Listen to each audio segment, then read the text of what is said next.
Can you imagine an explosion so massive it was visible from space, caused by a piece of code that was essentially sleeping for months? In 1982, a Siberian pipeline was ripped apart by a logic bomb. This weapon is the sleeper cell of the digital world. It doesn't spread or steal. It waits. It is a snippet of code manually inserted into a program by an insider. It operates on a Boolean logic gate. The hacker sets a trigger, a specific date, or a condition. In one forensic case, a coder set a logic bomb to fire if his employee ID was ever removed from the payroll. When he was fired, the system detonated, deleting the company's entire database. It's the ultimate revenge weapon, requiring zero internet, just a single, patient line of code.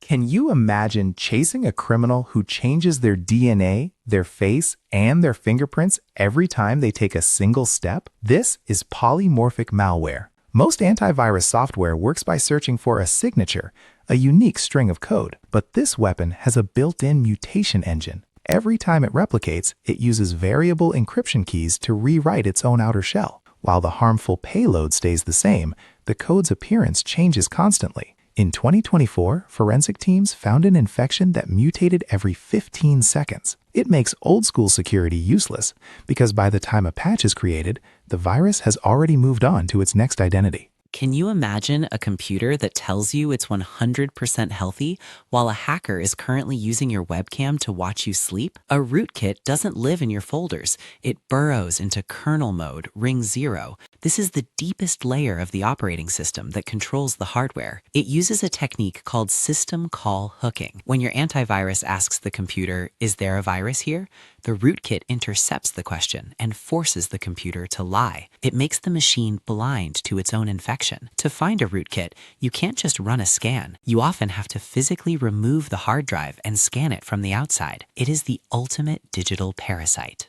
Can you imagine a key that can open any vault on Earth, but the moment you use it, the key disappears forever? A zero-day targets a vulnerability that is unknown to the software creator. The 0 refers to the number of days the developer has had to patch it. In the dark web markets of 2026, a high-level zero-day for an iPhone or Windows can sell for over $10 million.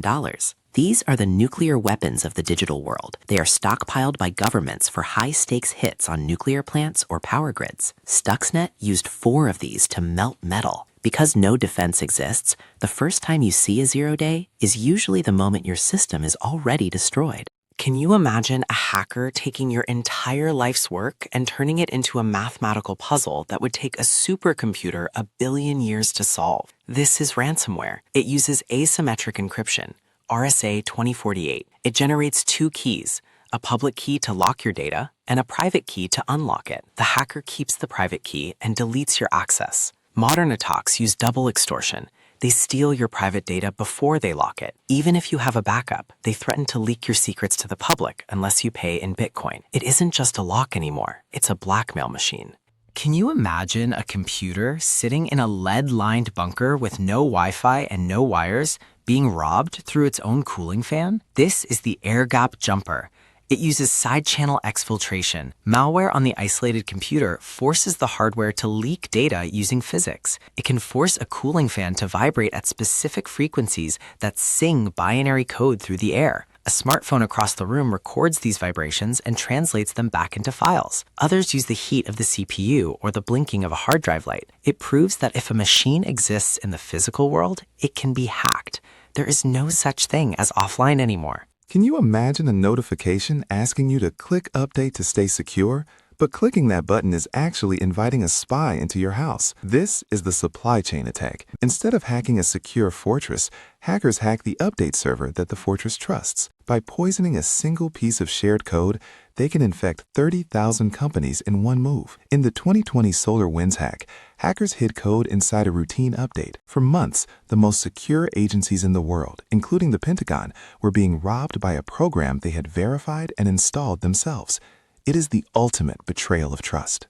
Can you imagine a country's entire internet going dark because 100,000 smart fridges and baby monitors decided to attack at the same time? This is a botnet. It is a network of compromised devices controlled by one command and control C2 server. Each infected device is a zombie. The weapon used is a DDoS attack, distributed denial of service. A hacker commands millions of zombies to visit one website at the exact same second. The server physically crashes under the weight of the traffic. It's how you knock a bank or a government offline without ever touching a single wire. Can you imagine a simple line of code bringing the world's largest shipping giant to its knees in just 20 minutes? In 2017, the NotPetya worm infected a single computer in a small office. Within minutes, the giant Maersk, responsible for 20% of global trade, was paralyzed. Port terminals in 76 countries went dark. The virus didn't wait for a click. It drove itself. Unlike a virus, a worm is autonomous. It is self-propelling. It exploits network protocols like SMB, server message block, to copy itself from one machine to the next automatically. The harm is network paralysis. In the Maersk case, they only saved the company because one server in Ghana